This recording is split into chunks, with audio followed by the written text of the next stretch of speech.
పేరు షేక్ హసన్ బాజీ అండి.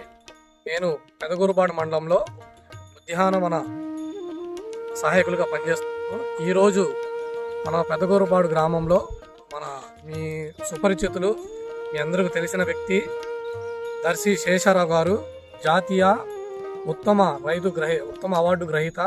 అతని యొక్క పొలం ఈరోజు సందర్శించడం జరిగింది. గత 20 సంవత్సరాల నుండి ప్రకృతి వ్యవసాయంలో మంచి పేరు పొందిన రైతుగా మనందరికి తెలుసు. రైతు బంధువులారా, ప్రస్తుత రోజుల్లో వ్యవసాయం అంటే పెట్టుబడులు పెరిగిపోవడం, దిగుబడులు తగ్గిపోవడం, ఇదే కదా అందరి సమస్య. రసాయన ఎరువులు వాడి మన భూములు నిస్సారంగా మారిపోతున్నాయి. మరి దీనికి పరిష్కారమేంటి? తక్కువ ఖర్చుతో భూమి సారాన్ని కాపాడుకుంటూ నాణ్యమైన ఆరోగ్యకరమైన పంటలను ఎలా పండించాలో ఈరోజు వీడియోలో తెలుసుకుందాం. Let's get started.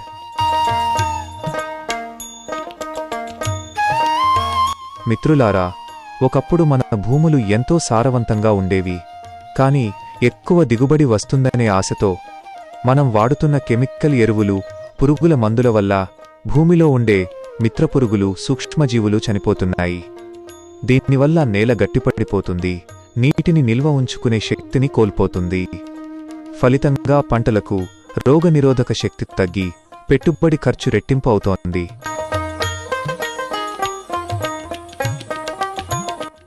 దీనికి ఏకైక పరిష్కారం సేంద్రియ ఎరువులు, ఆర్గానిక్ మెన్యూర్.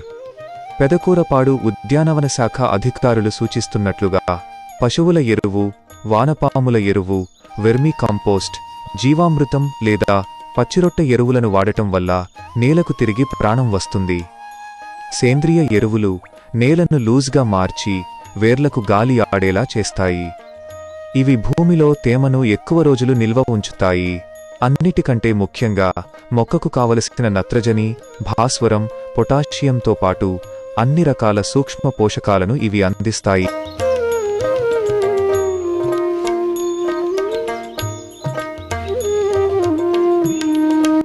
సేంద్రియ ఎరువులు వాడటం వల్ల కలిగే లాభాలు ఏంటో తెలుసా? మొదటిది, పెట్టుబడి ఖర్చు చాలా తగ్గుతుంది. రెండవది, పంటకు తెగుళ్ళు మరియు రోగాల తట్టుకునే శక్తి పెరుగుతుంది. మూడవది, పండిన పంట నాణ్యంగా, రుచిగా ఉండి మార్కెట్లో మంచి ధరకు అమ్ముడవుతుంది. మన ఆరోగ్యం కూడా పదిలంగా ఉంటుంది.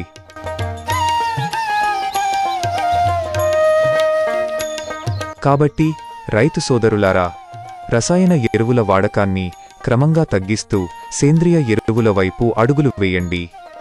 భూమిని కాపాడుకుందాం, ఆరోగ్యకరమైన సమాజాన్ని నిర్మిద్దాం. ఉద్యానవన శాఖ వారి సలహాలు, సూచనల కోసం మీ ప్రాంతంలోని అధికారులను సంప్రదించండి.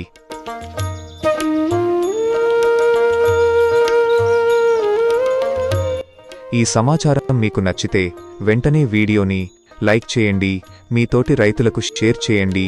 ఇలాంటి మరిన్ని వ్యవసాయ సమాచారం కోసం మన ఛానల్ని సబ్స్క్రైబ్ చేసుకోవడం మర్చిపోకండి. ధన్యవాదాలు.